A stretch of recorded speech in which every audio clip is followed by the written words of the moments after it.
বর্ষসেরা পুরস্কারের জন্য প্রাথমিকভাবে 12 জনকে মনোনীত করেছিল বিশ্ব ফুটবলের নিয়ন্ত্রণ সংস্থান ফিফা। সেখান থেকে সংক্ষিপ্ত তালিকায় রাখা হয়েছে 3 জনকে।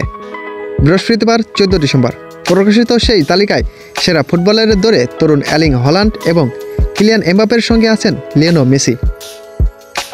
কাতার বিশ্বকাপের ফাইনাল থেকে চলতি বছরের 20 আগস্ট পর্যন্ত পারফরম্যান্সের ওপর ভিত্তি করে দেওয়া হবে ফিফার বর্ষসেরা পুরস্কার।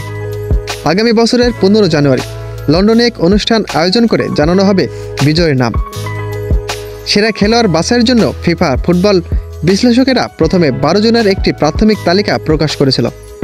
সেই 12 জন থেকে সংখ্যাটা 3 জনে নামিয়ে আনা হয়েছেন ভোটের মাধ্যমে। বিভিন্ন জাতীয় দলের কোচ, অধিনায়ক, ফুটবল সাংবাদিক এবং সমর্থকেরা ভোট দিয়েছেন সেখানে। কাতার বিশ্বকাপ জয়ের পর গত মৌসুমে ফ্রেঞ্চ ক্লাব পিএসজিকে লিগ জেতাতে অনবদ্য ভূমিকা রাখেন মেসি। লিগ ওয়ানের সর্বোচ্চ অ্যাসিস্ট ছিল তার।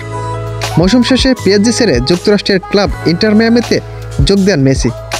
সেখানে জিতেছেন শিরোপা। ফিফার বেঁধে দেওয়া সময়ের ভেতর জাতীয় দলের হয়েও দুর্দান্ত খেলেন মেসি। ফিফার বর্ষসেরা পুরস্কার সর্বোচ্চ 5 বার জিতেছেন মেসি। গত বছরেও এই পুরস্কার উঠেছে আর্জেন্টাইন তারকার হাতে। তবে এবার অবশ্য লড়াইটা কিছুটা কঠিন হতে পারে। গত মৌসুমে ম্যান সিটি ট্রেবল জয়ে বড় ভূমিকা রেখেছেন হল্যান্ড।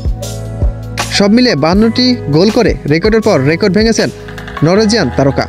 এবারের বর্ষসেরা খেলোয়াড়ের দৌড়ে তাই মেসির সবচেয়ে বড় প্রতিদ্বন্দ্বী হতে পারেন তিনি। মেসির মতো পিএসজিকে শিরোপা জেতাতে ভূমিকা রাখেন এমবাপ্পেও। শেষ 20 ম্যাচে লিগ ওয়ানে 17 গোল করে এই ফরওয়ার্ড। মৌসুম শেষে সর্বোচ্চ গোলদাতার পাশাপাশি লিগ ওয়ানে সেরা খেলোয়াড়ের পুরস্কারও জেতেন তিনি। পুরো মৌসুমে ছিলেন দুর্দান্ত ফর্মে। পুরস্কারটা উঠতে পারেন তার হাতেও।